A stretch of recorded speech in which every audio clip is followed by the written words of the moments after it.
Olá pessoal, sejam muito bem-vindos a mais um Suas Conversa, nosso bate-papo queridinho, sempre trazendo muita informação para vocês. Eu sou a Vanessa, apresentadora deste programa, e estou aqui mais uma vez para conduzir esse nosso encontro. Sou uma mulher branca, de olhos verdes e cabelos longos, loiros escuros. Estou vestindo uma blusa branca e um batom meio marrom. No episódio de hoje, a gente vai falar sobre a fiscalização do Cadastro Único.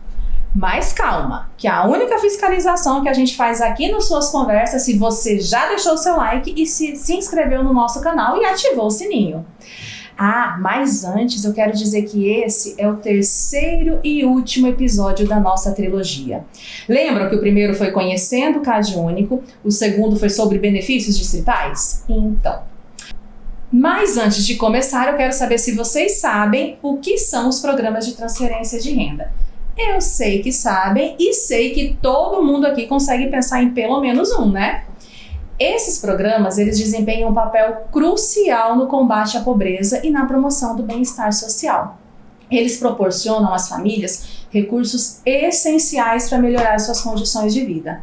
Atualmente, no cenário de desigualdade social em que vivemos, muitas famílias enfrentam grandes dificuldades para atender até mesmo, sim, pasmem, até mesmo as suas necessidades mais básicas, como alimentação, saúde, moradia e educação.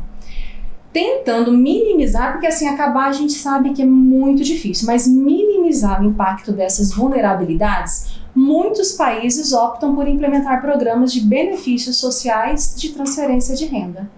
Mas para que eles sejam mesmo eficazes, é preciso garantir a destinação correta desses recursos. Fazer com que eles cheguem a quem realmente precisa e se enquadra nos critérios de elegibilidade do programa. Como todo grande sistema, é possível que algumas famílias não se enquadrem nos critérios exigidos, ou pior, que usem de informações incorretas ou fraudulentas para tentar ter acesso a esses benefícios. E é aí que entra o papel fundamental da fiscalização dos benefícios de transferência de renda. Ela tem como papel principal o objetivo de apurar e verificar as situações em que as famílias possam estar omitindo informações relevantes ou, como já dito, fornecendo dados falsos. E no capítulo de hoje nós vamos explorar mais detalhadamente o funcionamento da fiscalização. Vamos entender sobre os métodos utilizados e a importância de garantir que os benefícios cheguem às famílias que verdadeiramente necessitam. E para discutir como a fiscalização é conduzida no Distrito Federal, nós temos a Karen Pêssego, graduada em Gestão de Políticas Públicas e atualmente gerente de acompanhamento e fiscalização. Seja muito bem-vinda, Karen. Muito obrigada, Vanessa. Eu tô muito animada para essa conversa Nós de também, hoje. pode ter certeza. Tá? Eu sou uma mulher parda, né? Tenho cabelos longos pretos, olhos pretos, né? E tô com a blusa marrom. E um blazer preto. Um blazer preto, né? E um batom nude.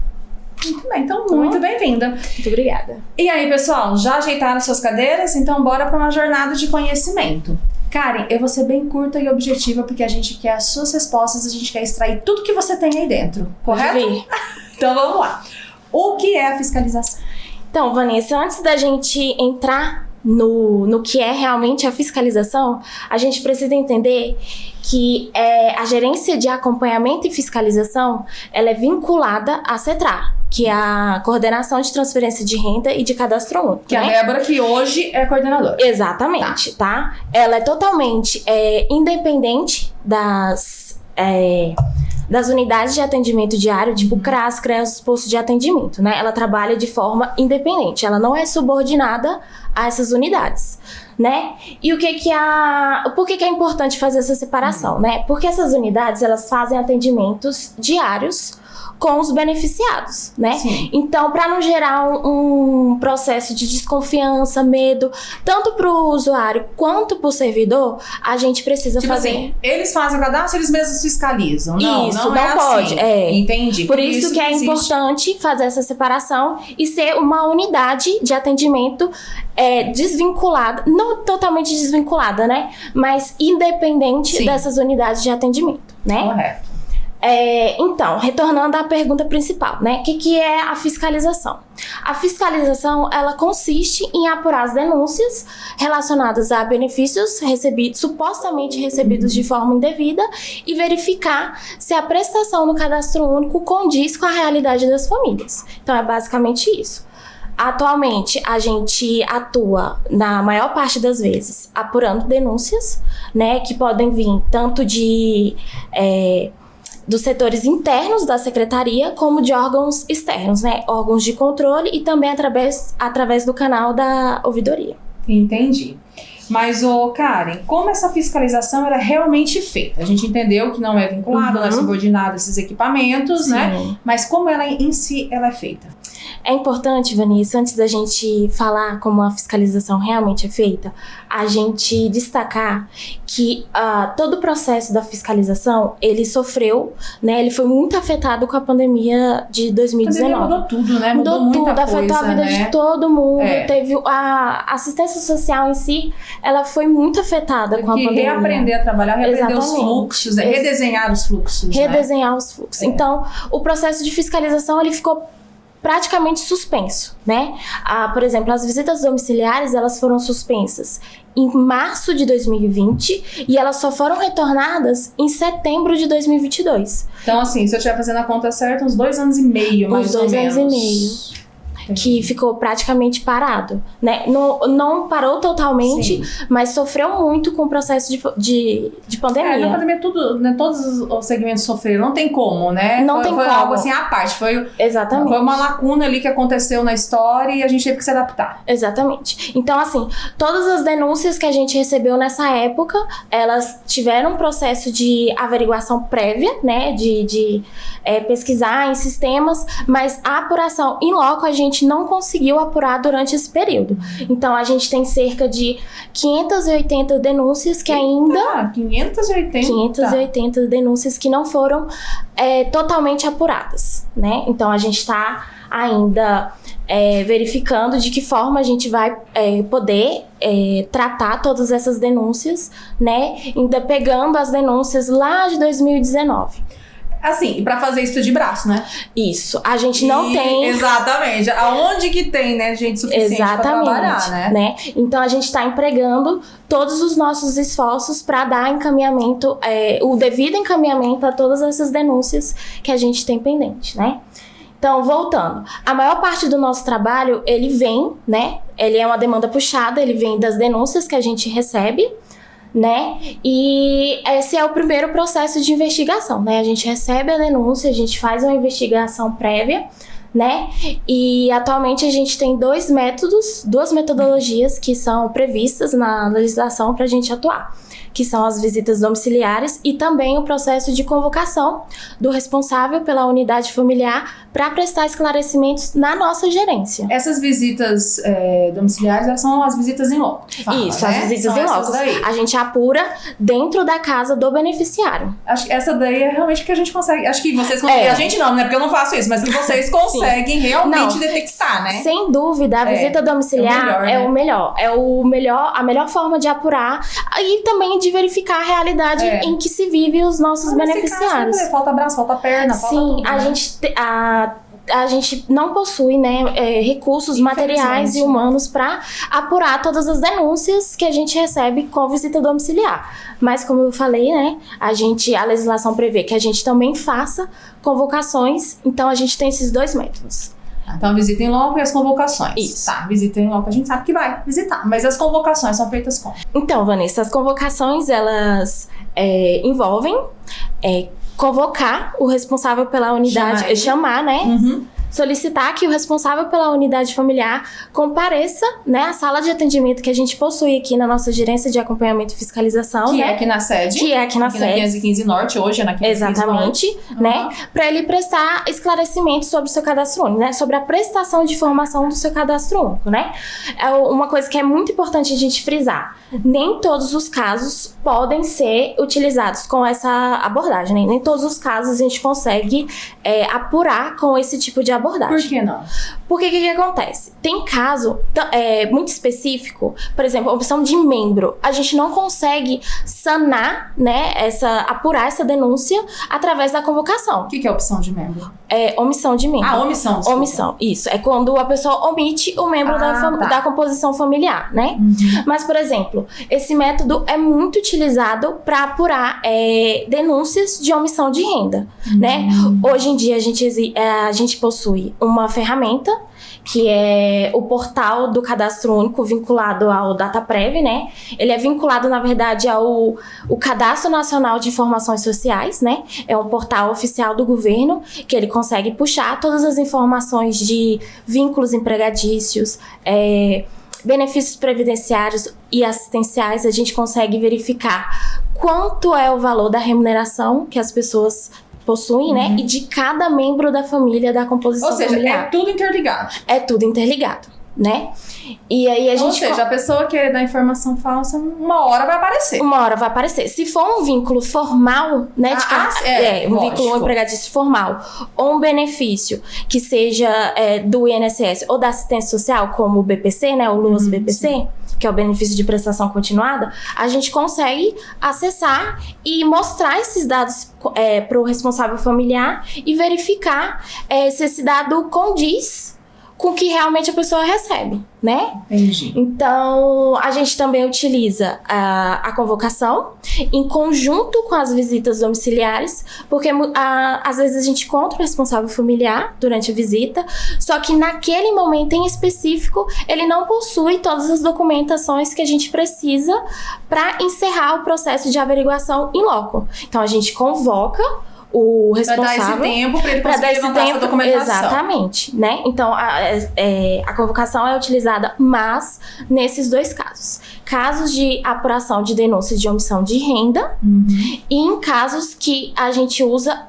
juntamente com a visita domiciliar. Em caso complexo, né? Em casos de... É trabalhoso. É bastante.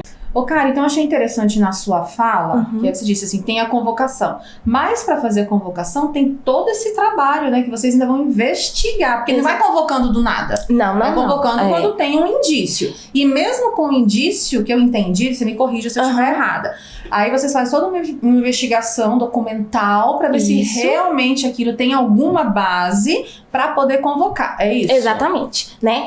As convocações, o que acontece, né? A gente faz uma investigação prévia, né? A gente começa, todo o processo de fiscalização a gente começa com a investigação prévia, né? A gente faz um levantamento em todos os sistemas de dados que a gente possui, né? Levanta as informações da família e, por exemplo, né, em casos de omissão de renda, né, que a gente tem o portal do Dataprev que eu mencionei anteriormente, né? A gente verifica se há divergências no portal do Dataprev com o que a família informou no Cadastro Único. Então, por exemplo, esse tipo de divergência de informação já é motivo suficiente para a gente convocar o responsável pela unidade familiar para prestar esclarecimentos na nossa gerência. Assim, não tem um sistema para fazer isso. Vocês têm que olhar de um por um. Exatamente. Eita. De um por um. Não é à toa que a gente tem. Falta braço, falta perna e falta olhos, né? Sim. Faltam tudo aí para vocês, então, né? Então, é importante ressaltar também que o portal do Dataprev, embora uma ferramenta muito útil, né? Ele tem um atrasozinho normal de sistema de 1 mês e meio, 2, né? Das informações. Para poder alimentar e atualizar, né? Tá. Então, a gente verifica todas as rendas do período anterior, né? Ele é mais utilizado para informar ao beneficiário que há uma divergência de informação e que o beneficiário precisa esclarecer esse tipo de informação pra gente. Mas assim, se tem essa lacuna de 2 meses e vocês recebem uma denúncia, como que vocês fazem então pra agir? Porque de repente no Dataprev tá lá uma informação que ela ainda não é a verdadeira porque não foi atualizada. Então como que vocês fazem nesse caso? Então, o que acontece, né? Se há alguma informação lá que não condiz mais com o que é a realidade da família, tem uns documentos, né, de cada caso em específico que a família tem que trazer para contestar a renda, né? Eu posso deixar aqui na descrição do vídeo. A gente vai gostar muito. Uma instrução operacional do Ministério, né? Sim. Que tem todos os documentos relacionados para cada tipo de renda, especificado para cada tipo de renda, quais são os documentos para contestação de renda, né?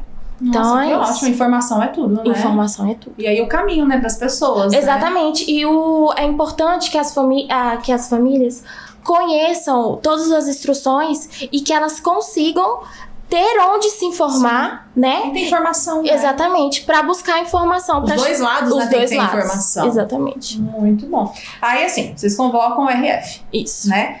E se a RF fala assim, o responsável familiar fala assim, não vou. E não vem. Porque ele pode, né? Não vem, né? Ele pode fazer isso. Sim, pode.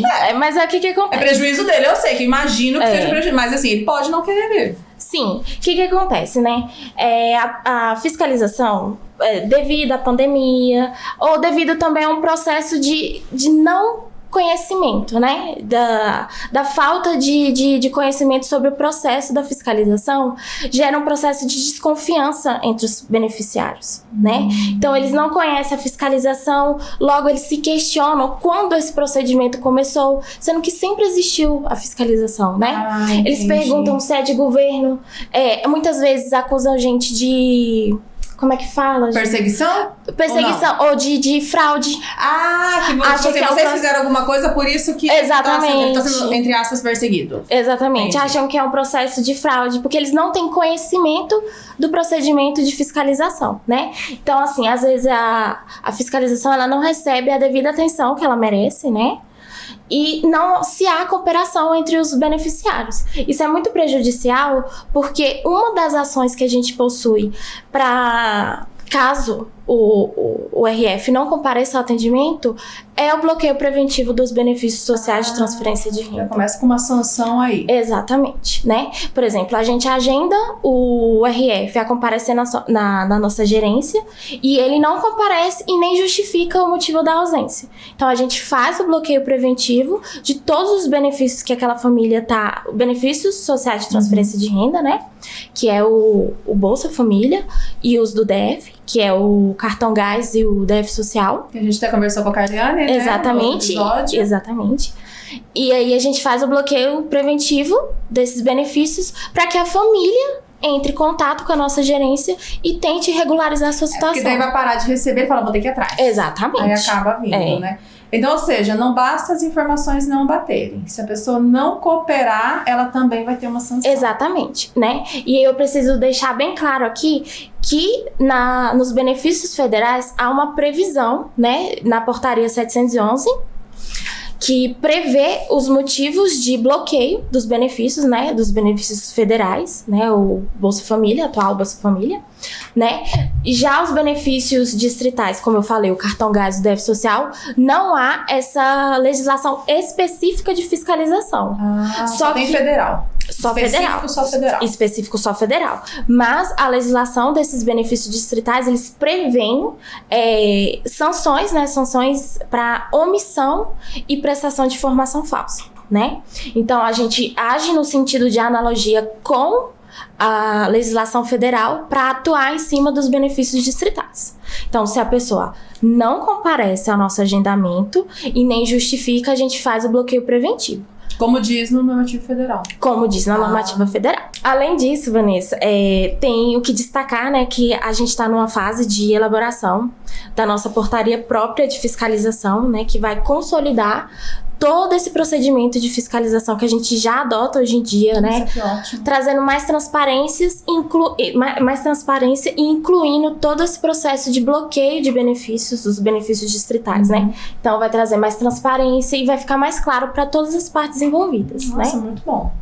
Além disso, é importante a gente destacar também que todo o processo de fiscalização, todos os passos, todos os encaminhamentos, todos os andamentos, eles são registrados em processo SEI para cada família e também esses processos são descritos no prontuário eletrônico da família do sistema da assistência social. Vai o número do SEI lá dentro. Vai o número do SEI. Entendi. E a gente coloca também todos os meios de contato da nossa gerência para que a família realmente entre em contato conosco para procurar solucionar a motivação da denúncia da melhor forma possível. Porque o intuito não é bloquear os benefícios. O intuito é regularizar, deixar tudo certinho, como a gente falou no início, né? Deixar tudo certinho, por quê? Porque se os benefícios existem, é porque é pra dar pra família autonomia, pra dar uma ajuda naquele momento. E até ela ficar, até que eu conversei, né, com a Débora e com a Carliane, até chegar o momento da autonomia, eles saírem e dar espaço pra outra família. Exatamente. Isso. O intuito é apurar se a situação do cadastro condiz com a realidade da família. A partir do momento em que a gente entra em contato com o RF para verificar se realmente aquela realidade do cadastro condiz com a realidade dele e a pessoa não procura, não dá a devida atenção, precisa ter mecanismos que faça a pessoa ir atrás, né? E verificar realmente o que pode ser feito para ser solucionado não, né? Apurado a motivação da denúncia. São mecanismos mais coercitivos, mas para resolver, inclusive que fica bom pro usuário do sistema, né? Muito bem. Agora, Karen, você falou da convocação. A gente entendeu realmente. Você desenhou e pintou. Sim. Conseguimos entender. Agora eu quero que você desenhe e pinte as visitas. Então, né, como a gente falou no início, a visita com certeza, sem sombra de dúvidas, é o método mais eficaz para verificar. Se desse para fazer só visita, né? A gente faria. Bom, né? Nossa, seria ótimo. Para verificar qualquer tipo de suspeita de omissão ou prestação de informação falsa no cadastro único, né? Porque a verificação in loco, ela permite, ainda mais que a gente conheça a realidade da família, que a gente possa também encaminhar para os outros órgãos, né? Para a nossa rede da assistência social, né? Caso a família precise, né? A fiscalização, a gente costuma dizer que vai além de apurar se realmente tem algum tipo de irregularidade, mas isso também permite que a gente ajude a família, né? Então, é um processo que envolve várias etapas, né? A gente sempre fala lá na nossa gerência que tem um antes, um durante e um depois. Como tudo nessa vida, né? Como tudo, né? Então, assim, antes da gente pegar o carro e sair, a gente faz uma seleção da região administrativa, né? A gente procura fazer uma ordem cronológica de quando as denúncias chegaram, para ser um processo mais justo. Eu ia te perguntar mesmo, então, das mais antigas para as mais recentes. Mais recentes, né? Claro que a gente faz um processo de investigação nas denúncias mais recentes para verificar algum caso mais específico que requer uma prioridade tem, né, maior. Exceção, sempre tem, né? Então a gente faz essa escolha, seleção de região administrativa, né? E seleciona as denúncias que a gente vai apurar, né? Selecionadas essas denúncias, a gente vai fazer uma pesquisa prévia em todos os sistemas que a gente tem disponível em cada uma daquelas famílias que a gente vai visitar. Então, a gente olha o cadastro único, na verdade, além de olhar, a gente imprime o cadastro único, que a gente vai bater as informações do cadastro único trabalhoso, hein? Com a realidade da família, né? A gente também olha o portal do cadastro único, né, do DataPrev, que tem as informações do Cadastro Nacional de Informações Sociais, para verificar se tem algum tipo de informação que não foi prestada, né? A gente também consulta quais os benefícios que a família está inserida, né, para verificar realmente se alguma informação não foi passada pra gente, né? Então a gente faz todas essas anotações, faz o caderninho, tudo antes de ir. Selecionar a região, selecionar os caderninhos, vamos pra visita. Durante a visita, o primeiro passo, quando a gente chega na residência do beneficiário, a gente se identifica, né? A gente sempre sai portando... Mas vocês avisam antes de fazer a visita? Não, a visita é surpresa, a gente só vai. Né? Então, ele é avisado sim, porque não tem como quando é convocado, porque ele chega... Sim, a convocação a gente entra em contato primeiro com o beneficiário, né? As visitas não. Entendi. A gente já chega lá de surpresa na residência. Cheguei, sou servidor da Secretaria de Desenvolvimento Social, mas especificamente da Gerência de Acompanhamento e Fiscalização. Queremos verificar se as informações que o senhor ou a senhora registrou no cadastro único condizem com a sua realidade, Então, a gente se identifica, né? A gente sempre vai com o nosso crachá, leva a nossa identidade funcional também. A gente se identifica, explica, né, o processo e pergunta se a gente pode entrar e verificar as informações, né? A gente sempre faz a visita em equipe de 2, né? 2 pessoas. Eu ia pensar, ninguém vai sozinho, não. Ninguém vai sozinho, né? Porque um vai ficar responsável por entrevistar a família e o outro vai auxiliar, né? Como eu falei anteriormente, a gente vai com muitas informações. Então, é muito fácil se perder durante o processo, né? E tem que observar, né? Isso. Então, tá falando, a outra pessoa tá observando também. Exatamente. E durante o processo de visita, a gente precisa verificar todos os pontos que foram denunciados. Então, a gente sempre pergunta de forma direta e indireta durante a entrevista do cadastro único, para a gente coletar todas as informações necessárias para apurar a denúncia que foi feita, né? Na visita é preenchido o cadastro único da família, o formulário suplementar 1 e também um termo de declaração de renda, né? Que ele é próprio para esse momento de fiscalização e de convocação também, que a gente faz um levantamento de todo mundo que mora naquela residência, as rendas que eles possuem, né? E faz com que o RF assine também, tá? Entendi. Então, há casos também que a gente não encontra o beneficiário na residência, então a gente deixa uma carta com todos os meios de contato da gerência, né? E um período para que ele entre em contato conosco, caso não, os benefícios vão ser bloqueados preventivamente. Mais uma forma coercitiva da pessoa entrar em contato. Exatamente. E tem que ser. Certo. Então você falou antes da visita e durante a visita. Isso. E lá no início você falou que tinha o pós-visita. O pós-visita. E como é que isso funciona? Então, todas as informações que foram coletadas no cadastro único durante a visita, elas precisam ser passadas para o sistema online do cadastro único. Então, a gente preenche o caderninho lá à mão, né? E quando chega na gerência, a gente passa as informações para o sistema. Outro trabalho. Então, todo esse procedimento de visita, o dia, relação de pessoas, né, composição familiar da família, né, todas as questões de renda, todos os detalhamentos, eles são unidos num parecer de fiscalização. Então, toda a visita, ela é descrita num processo SEI individual para cada família. Então, além de passar os dados por cadastro, a gente elabora um parecer de fiscalização. E coloca no SEI. E coloca no SEI, exatamente. E daí coloca esse SEI no cadastro único, o número do SEI. Não no cadastro único. Esse não, né? Esse processo SEI, ele é colocado no prontuário eletrônico da família, no sistema da isso, no SAS, entendi. Né? Então, todos esses dados, eles são registrados tanto em SEI, processo administrativo SEI, quanto no prontuário eletrônico da família. Então, todo esse processo ele é registrado e a família pode ter acesso a ele, né? E, por exemplo, se há caso, durante a visita, que a gente comprove que há algum tipo de irregularidade, né, que a família possivelmente recebeu um benefício de forma indevida, a gente também abre um processo de ressarcimento. Nesse processo de ressarcimento, a gente coloca a origem da denúncia, né? Qual foi o motivo que fez com que a gente fosse visitar a família.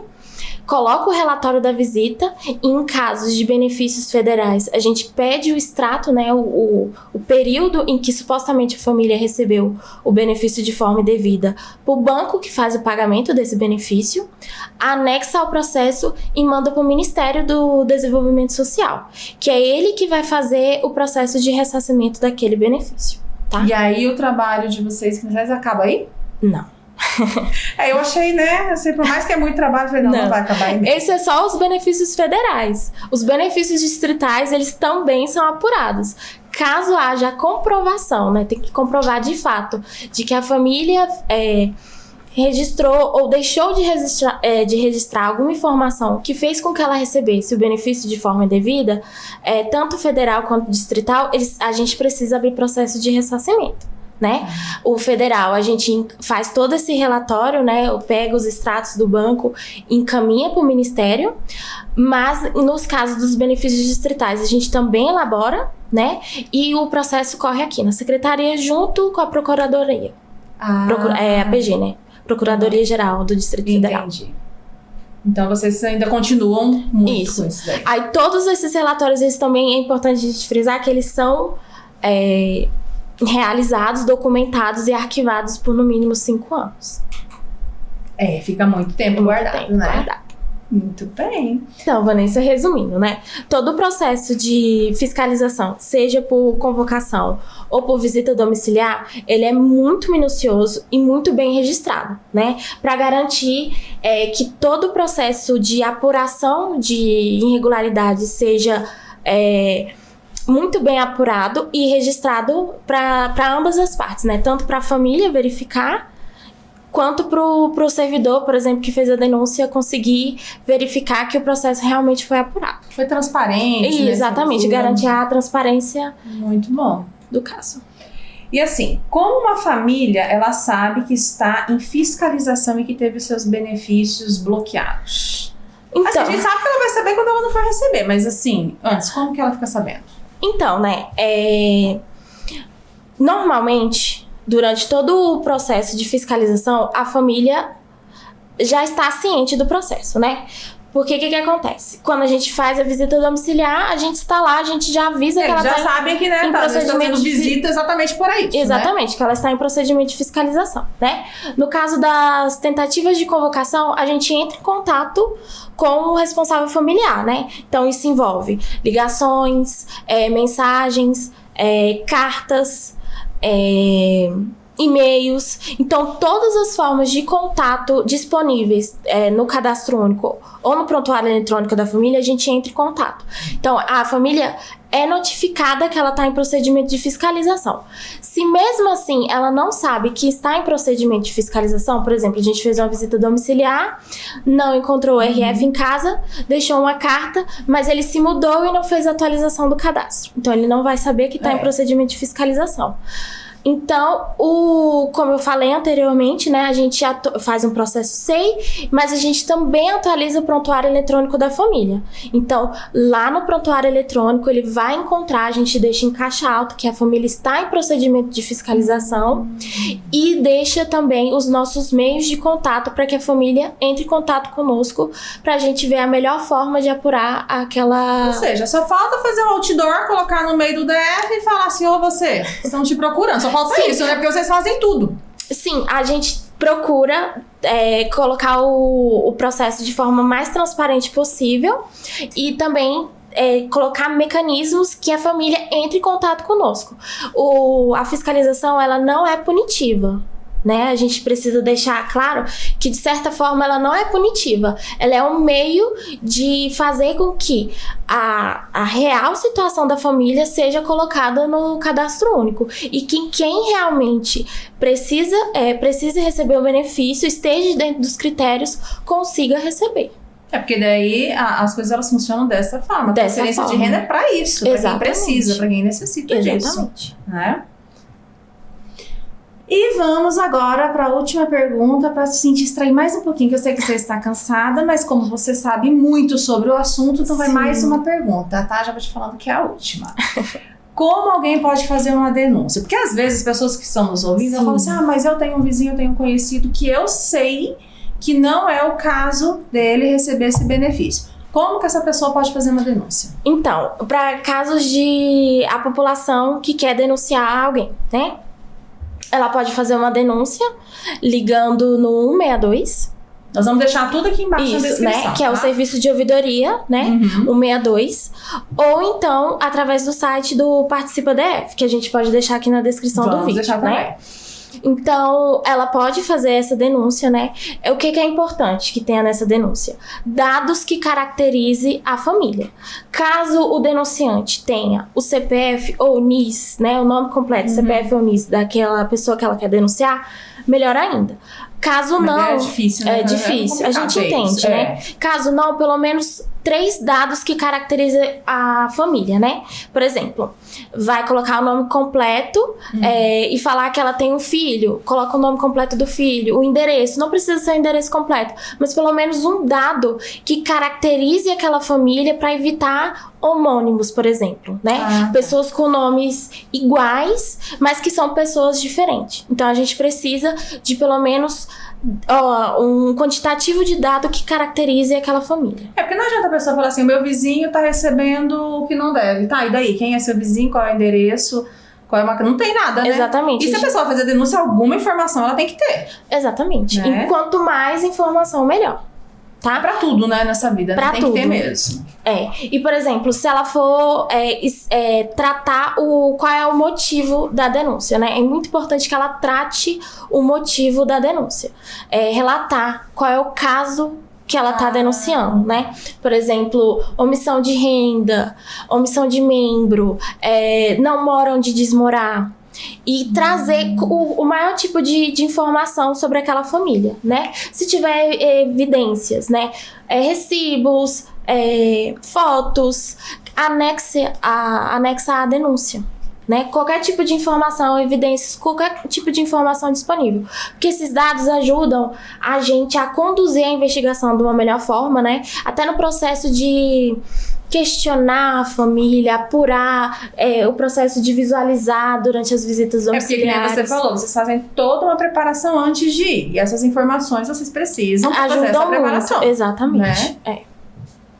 Muito bem. E quanto aos servidores? Se servidores querem fazer denúncia, como que funciona? Então, a gente possui um processo SEI, que é uma circular, né, com todas as informações que o servidor precisa para abrir uma denúncia, né? O que acontece? Essa circular é um processo SEI, nela tem um exemplo de formulário de denúncia, né? Que o servidor vai abrir um processo SEI para cada família. É muito importante frisar isso, porque a gente precisa preservar a família também, né? Então, é um processo SEI para cada família. Porque senão eu vou ter acesso, né? As outras famílias não têm acesso. Realmente. Então, sentido. é um processo SEI para cada família. Nesse formulário de denúncia, precisa ter todos os dados da família e também fundamentar bastante o motivo da denúncia, né? Então, do mesmo jeito que a população vai fazer uma denúncia através do canal da ouvidoria, precisa fundamentar para a gente ter algum tipo de base, né? Para abrir o processo investigativo, a gente precisa também que o servidor fundamente a motivação da sua denúncia, né? É muito importante eu deixar bem ressaltado aqui que tanto os processos que chegam pra gente via SEI de servidores fazendo denúncia, quanto as denúncias que a gente recebe do canal de ouvidoria, elas são tratadas de forma sigilosa e em anonimato. Em nenhum momento a gente menciona quem fez a denúncia ou qual equipamento que fez a denúncia, porque a gente sabe que esse processo de denúncia pode desgastar o servidor público, né, que está diretamente ligado aos beneficiários e também não gerar um atrito, né, entre as pessoas que fazem a denúncia. Então, é totalmente sigiloso, a gente nunca fala quem fez a denúncia e para garantir também que as pessoas possam denunciar sem medo, tanto as pessoas, né, a população de forma geral, quanto os servidores. Porque se ficar exposto, ninguém vai denunciar. Exatamente. Né? E a gente precisa que haja as denúncias. Exatamente. Bom, gente, foi muito bacana essa conversa com a Karen, né? Eu tenho certeza, assim, que foi bom demais pra vocês, assim, como pra mim foi bom. E eu acho que pra você também, foi né? Ótimo. Foi bom exteriorizar isso daí. Entender de fiscalização é fundamental para a prestação de um serviço público eficiente. Que essa ação tem um papel essencial na promoção da justiça, a gente sabe, né? Na proteção de direitos e na garantia que as leis e regulamentos sejam cumpridos. E como a gente disse lá no início, ela tenta garantir que os programas beneficiem quem realmente precisa. Muito obrigada. Quer dar umas palavrinhas finais, Karen? Quero sim. Muito obrigada, Vanessa. Eu que agradeço a oportunidade de vir aqui explicar um pouquinho do processo de fiscalização, né? Como você falou, né? A fiscalização, ela existe realmente para que seja feita a justiça, né? Que quem realmente precise dos benefícios tenham acesso a eles, né? E para assim garantir um processo muito mais justo, né? E é isso. Muito obrigada. Então, Obrigada, sim, vou agradecer você, a Débora, a Carliane, porque eu acho que essa trilogia ela foi muito importante. A gente agora tá entendendo o início, o meio e o fim. Muito importante. Obrigada, tá? Obrigada eu. Gente, agora antes de encerrar, adivinhe a novidade. Estamos disponibilizando um formulário para que vocês deem sugestões sobre os próximos temas. E para que vocês indiquem, sabe aquele coleguinha que senta aí do seu lado e que você sabe que ele sabe muito sobre determinado assunto? Então, aí dessa forma a gente vai entrar em contato com esse seu coleguinha para a gente fazer uma entrevista de tirar o chapéu. Mas, se você quiser, você também pode se indicar e sentar aqui, ó, no lugar da Karen e a gente te entrevista, tá bom?